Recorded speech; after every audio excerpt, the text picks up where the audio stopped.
असल में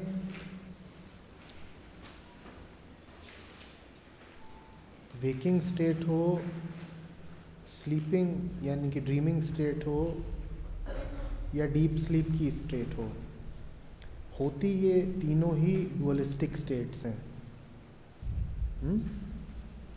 waking state dualistic है, ये तो सीधा ही पता चल रहा है कि नहीं। ड्रीम्स में भी डुअलिटी है पूरी की पूरी, ठीक वैसे जैसे कि जागृत अवस्था की जो कॉन्शियसनेस है उसमें डुअलिटी दिखती है, ड्रीम्स में भी दिखती है। जो ड्रीमलेस स्लीप सुषुप्ति की डुअलिटी है वो समझनी थोड़ी सी टेढ़ी बात है, पर उसको समझ लेंगे। सुषुप्ति में भी ज्ञान के बीज बचे रहते हैं। ज्ञान तो होता ही पूरा डुअलिस्टिक है। आप कितनी भी गहरी नींद में हो, आप के भीतर बीज रूप में आपकी पहचानें वगैरह कायम रहती हैं। इसीलिए गहरी से गहरी नींद में भी अगर कोई आपको आवाज़ दे तो आप उठ जाते हो। एक आवाज़ में नहीं उठोगे तो 5 आवाज़ में तो उठ ही जाओगे। तो ज्ञान बीज रूप में सुषुप्ति में भी रहता है। तो इसीलिए चेतना की जो तीनों अवस्थाएं होती हैं तीनों डुअलिस्टिक होती हैं, waking, dreaming and deep sleep. जागृति, स्वप्न, सुषुप्ति तीनों ही द्वैतात्मक होती हैं। चेतना पूरी की पूरी द्वैतात्मक है। इस पूरी द्वैतात्मक व्यवस्था का जो आधार है उसको ब्रह्म जानो, उस अद्वैत को ब्रह्म जानो। जैसे देखना द्वैत की एक क्रिया होती है, वैसे ही सुनना। तुम सुन भी तो तभी पाते हो ना जब जो सुनाई दे रहा हो उसका विपरीत मौजूद हो। अगर लगातार न की ध्वनि हो जो कभी खत्म ही ना होती हो तो तुम्हें न सुनाई नहीं देगा, ठीक है। वो तुम्हारे लिए कुछ भी नहीं हो जाएगा, कान असफल हो जाएगा उस न को पकड़ने में, अगर वो कभी खत्म ही ना होता हो, अगर लगातार गूंज रहा हो तो वहाँ भी बदलाव चाहिए। बदलाव माने द्वैत, एक से दूसरे में जाना। तो कान हो, आँख हो, कोई भी इंद्रिय हो, उसका जो पूरा द्वैतात्मक संचालन है, पूरे द्वैत के पीछे जो बैठा हुआ है उसको तुम ब्रह्म जानो, उसको नहीं जिसकी आमतौर पर पूजा होती है। आमतौर पर जिसकी भी पूजा होगी उसको ज्ञान से ही तो पूजोगे। तुम कहोगे मैं फलाने की पूजा करने जा रहा हूँ, तुमने कहा कैसे? ज्ञान से ही तो कहा। ज्ञान खुद द्वैत है। कहा यह जा रहा है कि जो कुछ भी तुम्हारे ज्ञान से निकलेगा, जो भी कुछ तुम्हारे इंद्रियगत अनुभव से निकलेगा, वो ब्रह्म नहीं हो सकता, क्योंकि द्वैत अपने आप में झूठ है और ब्रह्म एकमात्र सत्य है। एकमात्र सत्य को ही ब्रह्म कहा गया है। तो वो नहीं जो कान से सुनाई देता है, बल्कि वो जो कान के पीछे है उसे ब्रह्म जानो। यानी कि कान से जो कुछ भी सुनाई दे उसको गंभीरता से मत ले लेना, उसको सत्य मत समझ लेना। काम चलाऊ प्रपंच है, चलता रहेगा। इंद्रियों से जो भी अनुभूतियां हों उनको सच मत मान लेना। उनके पीछे कोई और बैठा है, पीछे बैठा है समझ लो, मतलब कि इंद्रियातीत है, इंद्रियों से आगे की बात है। ये नहीं कि पीछे वास्तव में कोई बैठा हुआ है, कि जैसे कानों के पीछे कोई चूहा वगैरह बैठ गया हो तो उसको तुम ब्रह्म जानना। तो आप कल्पना करने लग जाए कि एक कान दूसरा कान और बीच में कुछ बैठा हुआ है केचुली मार के, तो उसको हम ब्रह्म जाने। या कि आँखों के पीछे यहाँ पर कोई देवता इत्यादि विराजमान है तो उसको हम ब्रह्म जाने। नहीं, ये नहीं। कानों के पीछे या आँखों के पीछे इस तरह की जो बात है उससे आशय यही है कि आँख नहीं, कान नहीं। पीछे कहा है, दाएं बाएं भी कह सकता था, ऊपर भी कह सकता था, मध्य भी कह सकता था। तो इस बात को बहुत महत्व मत दे देना कि आँखों के पीछे है या कानों के पीछे है या दिमाग के पीछे है। उससे इतना ही मतलब है कि आँख नहीं, कान नहीं, दिमाग नहीं, वाणी नहीं। ये नहीं नकार की भाषा है, ये नहीं। तुम जिसकी भी पूजा करते हो समझ लो किसी झूठ की ही पूजा कर रहे हो, कि तुम जिसको भी पूज रहे हो वो तुम्हारे ज्ञान का ही एक रूप है। तुमने अपने ज्ञान की ही एक लहर को दैवीय मान लिया है, पूजनीय बना दिया है, सत्य कह दिया है।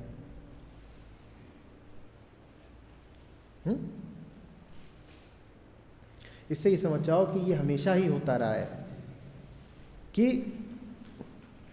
ज्ञान सत्य का मुखौटा पहनकर सामने आता रहा है। उपनिषदों के समय में भी ज़रूरत पड़ी कि कोई आए और इस बात का खंडन करे कि ब्रह्म आदमी के विचार की वस्तु है, कि ब्रह्म के बारे में कोई जिज्ञासा रखी जा सकती है, कुछ मीमांसा करी जा सकती है, कुछ कहा सुना जा सकता है। निश्चित रूप से उस समय भी बहुत रहे होंगे जो झूठ की उपासना कर रहे थे, इसीलिए इन शब्दों को बार बार उपनिषद दोहराता है, नेदम यदिदम उपासते। कम से कम 5 मंत्र हैं जिनमें यही शब्द बार बार आए हैं, नेदम यदिदम उपासते। वो नहीं जिसकी सब पूजा करते हैं, वो नहीं जिसकी सब पूजा करते हैं, वो नहीं जिसकी सब पूजा करते हैं, वो नहीं जिसकी वे पूजा करते हैं। इतनी जोर दे के बोलना पड़ रहा है, इससे क्या पता चलता है कि बहुत लोग रहे होंगे जो झूठ की पूजा कर रहे थे। झूठ की पूजा आज की नहीं है, सर्वकालीन है। सदा से ज्यादा लोग वही रहे हैं जो झूठ को ही पूजते हैं। तो उपनिषद विद्रोह है एक तरह का, उपनिषद सफाई है एक तरह की। उपनिषद मशाल जला रहे हैं अंधेरे में, झूठ को मत पूजो। जिसके भी बारे में तुम सुन रहे हो उसको बस कहा सुना ही जानना, सुनी सुनाई बातों की पूजा नहीं करते। जिसका नाम भी वाणी जिह्वा उच्चारित कर सकते हो उस नाम को सच मत जान लेना। जो कुछ भी श्रवण का, मनन का, वाचन का विषय हो वो ब्रह्म नहीं हो सकता। जो कुछ भी तुम छू सकते हो अपनी शक्ति से वो ब्रह्म नहीं हो सकता। जिस पर भी तुमने अपने हाथ रख दिए वो ब्रह्म नहीं हो सकता। जिसके बारे में किंचित भी विचार उठ गया वो ब्रह्म नहीं हो सकता। जिसके बारे में धारणा जरा भी कहने में समर्थ हो जाए वो ब्रह्म नहीं हो सकता। जहां तक भी तुम्हारी कल्पना जाती हो ब्रह्म नहीं हो सकता।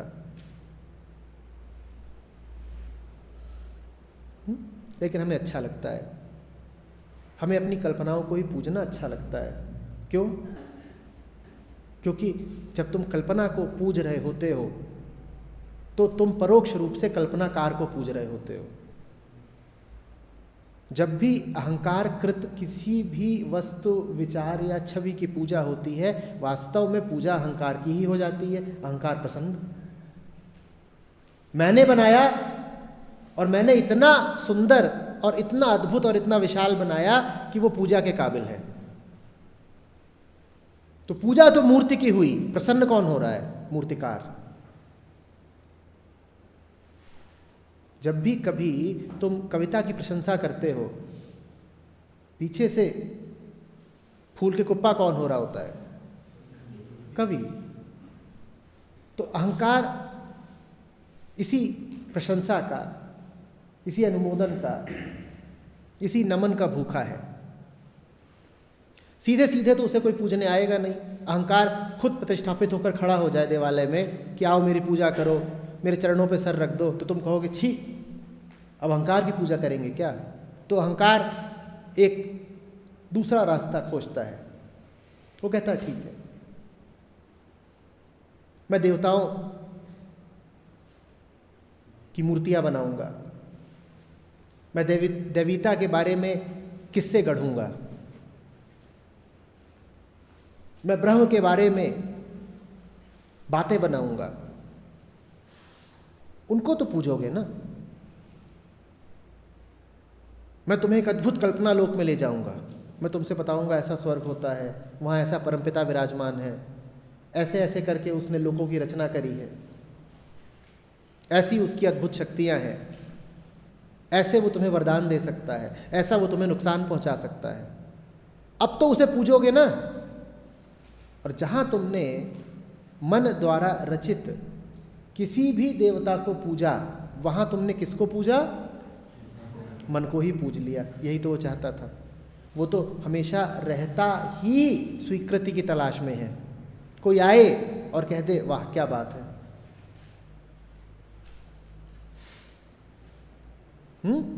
तो जिनको भी अपने आसपास पूजा जाता देखते हो उनके झांसे में मत आ जाना। और बात सिर्फ देवताओं की नहीं है। देवता शब्द से ये ना समझ लेना कि मंदिर में जो मूर्ति खड़ी रहती है उसका नाम देवता है। पैसे की पूजा होती है, इज्जत की पूजा होती है, प्रतिष्ठा की पूजा होती है, प्रगति की पूजा होती है, इच्छाओं की पूजा होती है, संबंधों की पूजा होती है। जहां कहीं भी तुम सर झुका के खड़े हो गए उसी को तो कहते हैं पूजना। तुम खड़े हो ताकत के सामने सर झुका के तो तुम ताकत को पूज रहे हो। तुम खड़े हो सत्ता के सामने सर झुका के तो तुमने सत्ता को ही देवता के पद पर आसीन कर दिया। तुम खड़े हो किसी अधिकारी के सामने सर झुका के, तुमने उसको ही अपना भगवान बना लिया। तुम खड़े हो पत्नी के सामने सर झुका के, वही तुम्हारी देवी हो गई। उपनिषद हमसे कह रहा है जहां भी तुम्हारा सर झुक रहा है गलत ही जगह झुक रहा है। फर्क नहीं पड़ता तुम कहां झुका रहे हो, तुम जहां भी झुकाओगे गलत जगह झुका रहे हो। सर को झुकाना छोड़ो।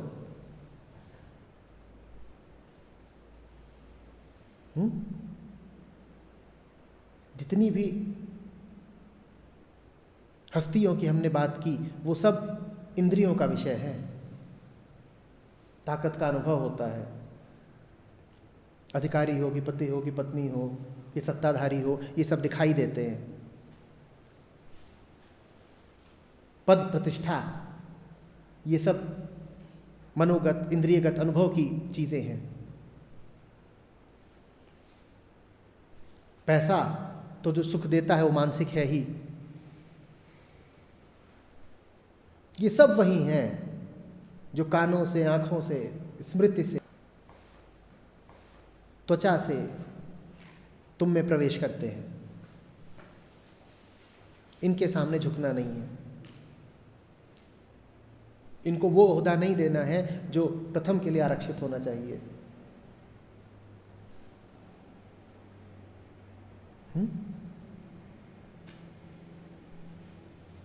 तो माया जितनी पुरानी है, माया के खिलाफ ये ललकार भी उतनी ही पुरानी है। क्रांति का बिगुल है ये।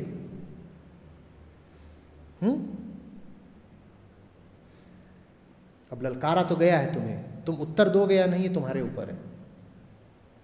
तुम्हें जगाया गया है, तुम्हें जरा आग दी गई है, थोड़ा तुम्हें गर्म किया गया है।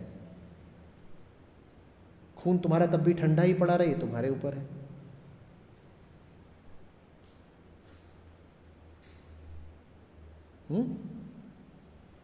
नेदम यदिदम उपासते, वो नहीं जिसकी सब पूजा करते हैं। जिसके सामने दुनिया सर झुकाती है तुम मत झुका देना। जब कहीं तुम्हारा सर ना झुक रहा हो तब समझ लो ब्रह्म के सामने झुका।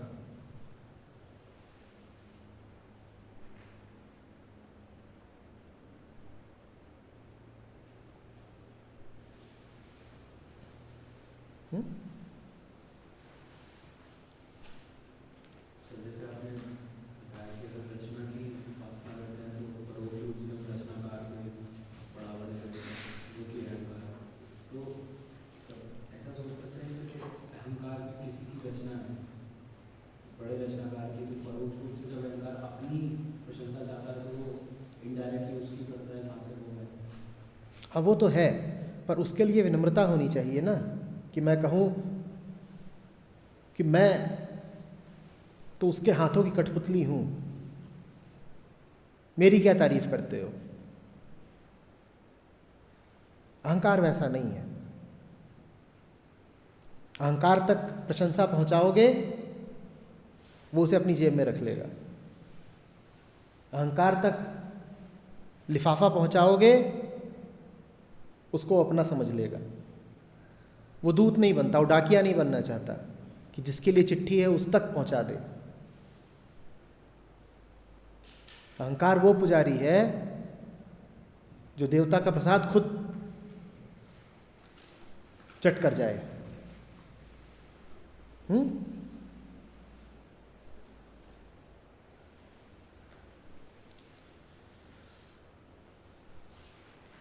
अगर इतना तुम कहना ही शुरू कर दो कि मैंने जो किया वो करने की मुझ में काबिलियत कहाँ थी, ये तो उसका वरदान है, तो फिर अहंकार बचा कहाँ? अहंकार तो कहता है जो कुछ भी हो रहा है उसका कर्ता मैं हूं, और कर्ता चूंकि मैं हूं इसीलिए हक अब मुझे मिल गया भोक्ता होने का भी।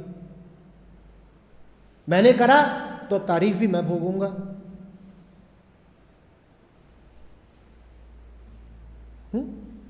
इतनी सच्चाई, इतना विनय उसमें नहीं होता कि झुक करके कहे कि तो कहते हैं ना, करते हो तुम कन्हैया मेरा नाम हो रहा है। अहंकार ये नहीं बोलता। इस बात को मौखिक रूप से अगर बोले जबरदस्ती डेलिबरेटली तो भी कुछ फर्क है? अगर भीतर भावना जरा सी भी उठती हो तो उसको प्रगाढ़ करने के लिए बार बार बोलना कोई विधि हो सकती है, पर अगर जरा भी भावना नहीं है तो फिर तो पाखंड हुआ। कम से कम बीज रूप में तो विनम्रता होनी चाहिए ना, फिर उसको तुम मौखिक रूप से प्रकट कर सकते हो सकता है प्रकट करने में तुम जरा अतिशयोक्ति कर दो, बात को बढ़ा चढ़ा कर बोलो, जितनी विनम्रता है नहीं उससे ज्यादा दर्शाओ, थोड़ी माफी है उसकी। तुम प्रयास तो कम से कम सही दिशा में कर रहे हो, पर भावना है ही नहीं, विनम्रता है ही नहीं। भीतर ही भीतर तो कह रहे हो अजी काम हमारा है, ऊपर से बोल रहे हो मालिक आपकी दया है, तो फिर तो पाखंड है।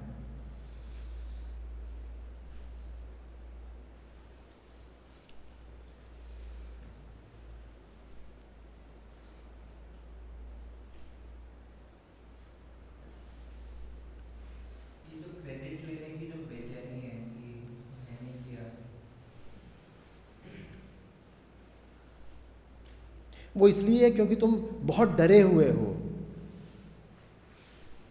तुम्हें कहीं ना कहीं पता है कि तुमने कुछ नहीं किया, तुम नाकारा निकम्मे हो, तुमसे कुछ हो ही नहीं सकता, तो इसीलिए चाहते हो कि कोई आए और जरा स्थापित करके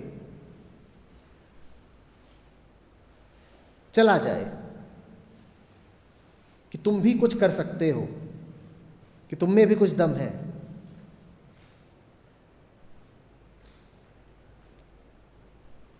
तुम्हें बहुत भूख है सत्यापन की, तुम्हें बहुत भूख है किसी दूसरे के अनुमोदन की, तुम्हें बहुत भूख है किसी दूसरे की प्रशस्ति की। ये भूख इस बात का प्रमाण है कि तुम जानते हो कि तुम कुछ कर नहीं सकते, करता तुम हो नहीं। ये मजेदार बात है ना, जो वास्तविक करता है वो कभी भोंपू बजाता ही नहीं कि मैंने किया, और जो करते कुछ नहीं है उन्हें बड़ी भूख है श्रेय लेने की।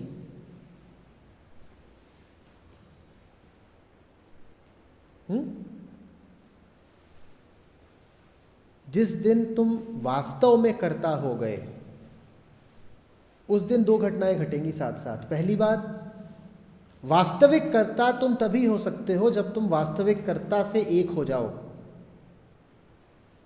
तुम्हारा आपा मिट जाए।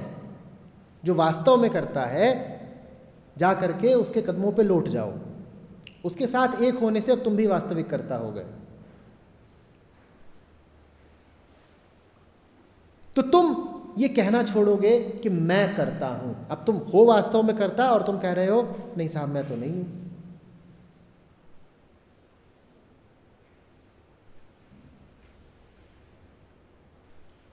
मैं तो नहीं हूं,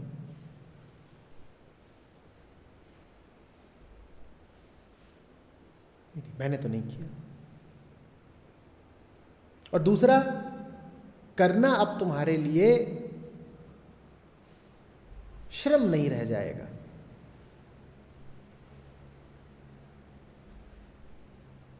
करना अब तुम्हारे लिए सहज हो जाएगा, अब थकोगे नहीं।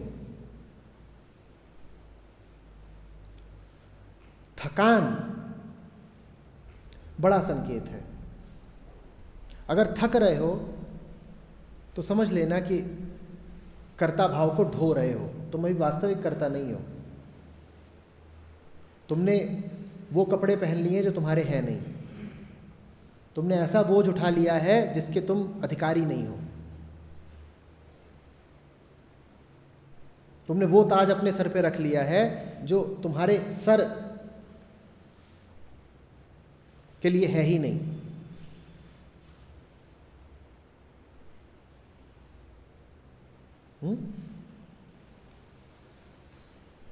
अद्भुत चेतना से अर्थ है कि जो तुम्हारी सामान्य चेतना होती है वो तो उबाऊ होती है, वो तो दोहराव की होती है बस।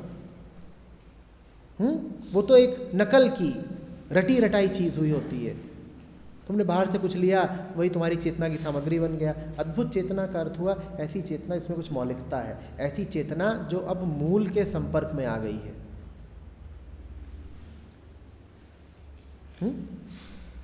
ये चेतना यही बताती है कि अब तुम्हें वो मिल गया है जो निजी है, अपना है। जो अपना होता है, जो आत्मिक होता है, उसे ही आत्मा कहते हैं। और जिसको तुम बिलीफ पढ़ रहे हो उसको यहाँ पर पढ़ो श्रद्धा। हालांकि शब्द धारणा प्रयोग हुआ है, उसको जानो श्रद्धा।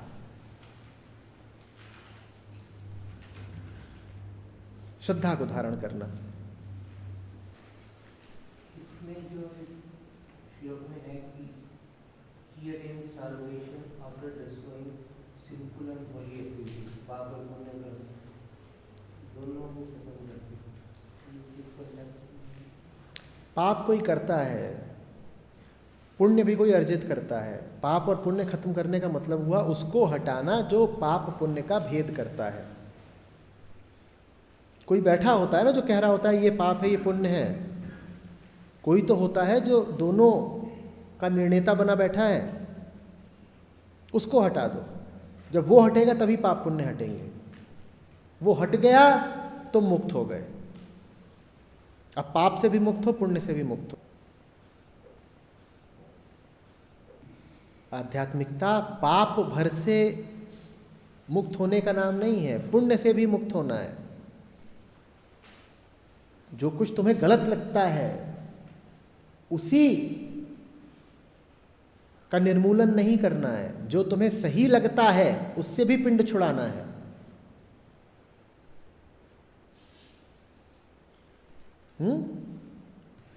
तुम ही तो थे जिसने कह दिया ये सब सही है। सही पर चल के अपने आप को ही पुख्ता किए जाते हो। मैं वो हूं जो सही काम करता है, मैं निर्धारित करूंगा क्या सही है क्या गलत। और तुम कैसे निर्धारित करोगे? तुम्हारे पास एक ही तरीका है, सही वाले छिलके से पूछ के।